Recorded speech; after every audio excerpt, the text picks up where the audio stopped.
Halo teman-teman sekalian, pada hari ini, hari Sabtu 9 Oktober, saya akan mereview sebuah buku yang ringkasannya sudah saya baca.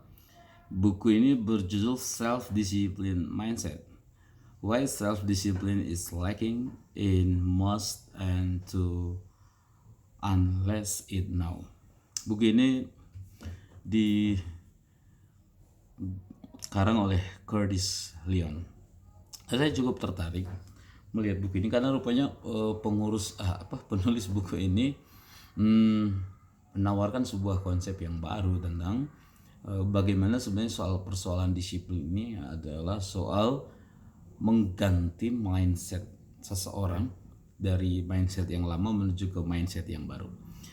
Nah, oke, baik, kita akan perdalam satu persatu. Apa sih artinya self discipline?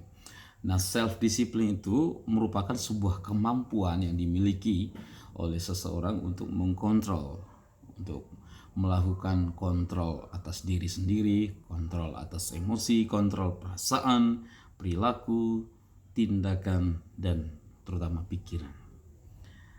Nah, seorang yang punya kontrol diri berarti dia mampu untuk menghindari sesuatu yang tidak sehat, yang tidak konstruktif, dan tentu saja dia punya kemampuan untuk menghindari hal-hal yang kedua hal tadi yang tidak sehat dan konstruktif nanti yang akan membawa orang pada hal yang negatif. Yang kedua ialah yang selanjutnya, orang yang punya self discipline ini ia mampu berpegang pada misi dan tujuannya. Jadi dia mampu secara konsisten untuk tetap berpegang pada misi dan tujuannya.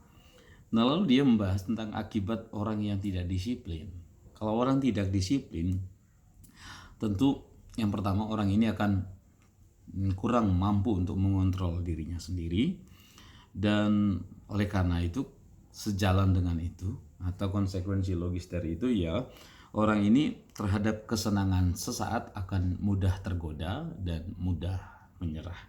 Kita bisa lihat atau kita bisa bayangkan contohnya anak-anak kita, kalau dia tidak memiliki kontrol diri yang kuat, ia akan mudah dengan situasi saat ini belajar daring, dari belajar Google Classroom, belajar kelas atau belajar di sekolah dari rumah, tentu ini akan dengan mudah mereka tergoda untuk bermain games atau menonton drama Korea, untuk melihat hal-hal yang lain. Akibat yang kedua, orang ini akan menjadi gegabah dalam mengambil keputusan. Karena apa? Karena orang ini akan cenderung mengambil keputusan berdasarkan emosi, perasaan, dan nafsu. Kemudian orang ini gampang stres, mudah stres, dan tidak bahagia.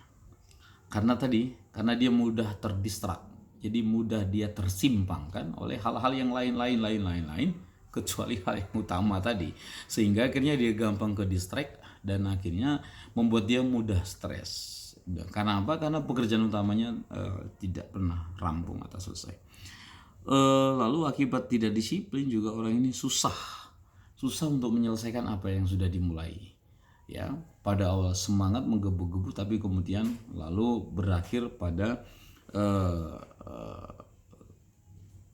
situasi di mana tidak ada satupun pekerjaan yang akhirnya dapat diselesaikan. Keputusannya lalu kemudian cenderung impulsif dan juga tidak perhitungan secara matang.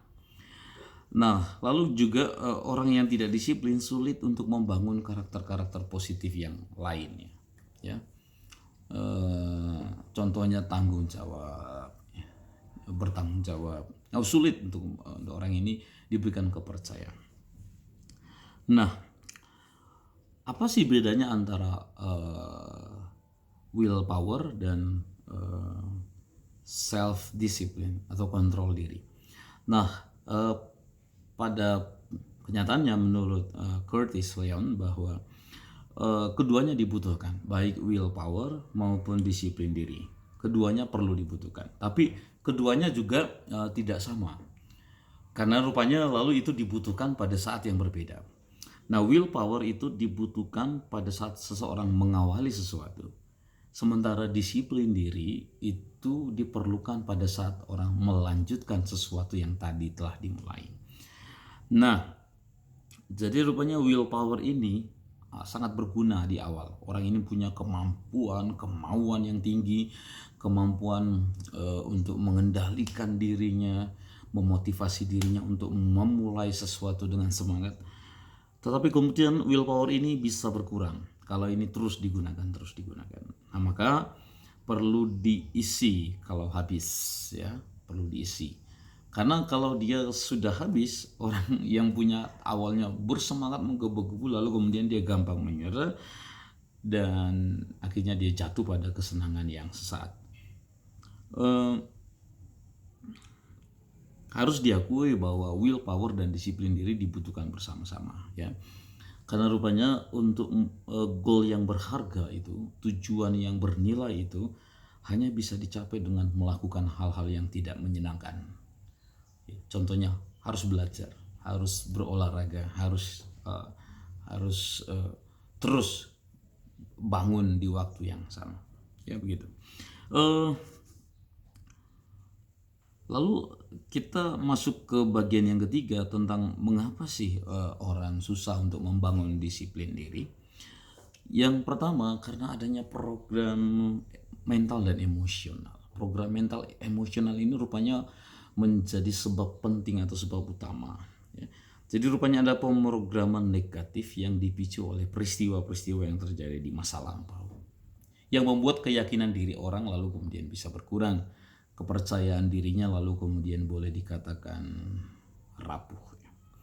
Nah, program mental emosional yang negatif ini cenderung membuat seseorang itu mudah pesimis, gampang mengeluh, dan tidak punya daya. Jadi 3 hal ini yang lalu kemudian membuat seseorang tidak memiliki kontrol diri, mudah menyerah, pesimis, mengeluh, dan tidak berdaya. Lalu sebab susahnya membangun disiplin selain program mental emosional yang negatif juga lingkungan yang negatif, ya. Ketika lingkungan itu negatif, orang lalu kemudian masuk ke sana, orang lalu kemudian susah untuk membedakan mana yang baik dan mana yang tidak, mana yang harus dilakukan dan mana yang harus dihindarkan. Nah, ini lingkungan ini bisa bukan saja lingkungan pergaulan masyarakat, tapi juga keluarga juga itu termasuk lingkungan utama seorang anak atau seseorang itu membangun atau membuat dia punya self disiplin yang kuat atau self disiplin yang lemah. Lalu kemudian sebab susahnya bangun disiplin juga karena orang ini takut gagal sehingga dia tidak percaya diri, lalu dia takut untuk mengambil inisiatif, takut untuk memberanikan diri untuk melakukan sesuatu, takut juga untuk percaya diri bahwa aku punya kemampuan, aku bisa melakukannya. Sebab susahnya membangun disiplin yang keempat itu mudah tergoda akan kesenangan sesaat. Maka kesenangan apa yang memicu orang untuk jatuh ke kesenangan itu juga akan sangat menentukan apakah lalu dia ada di sekitar itu, apakah hal-hal yang membuat dia dapat terpecah konsentrasinya, dapat lalu kemudian ada bersamanya. Kalau ada bersamanya akan mudah orang ini tergoda. Contoh sederhana ialah ketika saya pernah mendampingi asrama, ada seorang anak yang belum menyelesaikan tugas. Lalu sementara dia mengerjakan tugas, lalu sementara itu juga dia memegang handphone di meja. Katanya lalu kemudian ini karena belajar, karena ada kelas daring. Lalu saya memutuskan untuk menarik handphone, lalu kemudian mengajak dia untuk mengerjakan tugas-tugas yang sementara ini tidak membutuhkan gadget. Dan setelah dia beritahu itu, saya narik handphone dan kemudian dia bisa mengerjakan tugasnya karena godaannya telah diambil. Kemudian juga orang susah membangun disiplin karena tiada tujuan. Jadi no purpose. Ketika orang tidak punya tujuan, maka hidupnya akan random, acak, ya. Diajak ke sana iya, diajak ke situ iya, diajak ke sana iya. Jadi hidupnya sangat acak, ya. Jadi tidak ada patokan apapun dalam hidupnya. Lalu kemudian bagaimana caranya kita membangun self disiplin? Bagaimana kita membangun disiplin diri? Yang pertama, temukan alasan. Ini pentingnya, yang menjadi dorongan dasar yang memotivasi kita untuk melakukan ini atau tidak melakukan itu. Jadi harus ada sesuatu yang ada dalam diri kita. Jadi sesuatu dari diri kita yang lalu adalah hasil dari permenungan kita tentang mengapa saya harus disiplin. Harus ada alasan yang mendasar. Jadi kemudian kedua, bagaimana cara membangun disiplin? Jangan tunggu.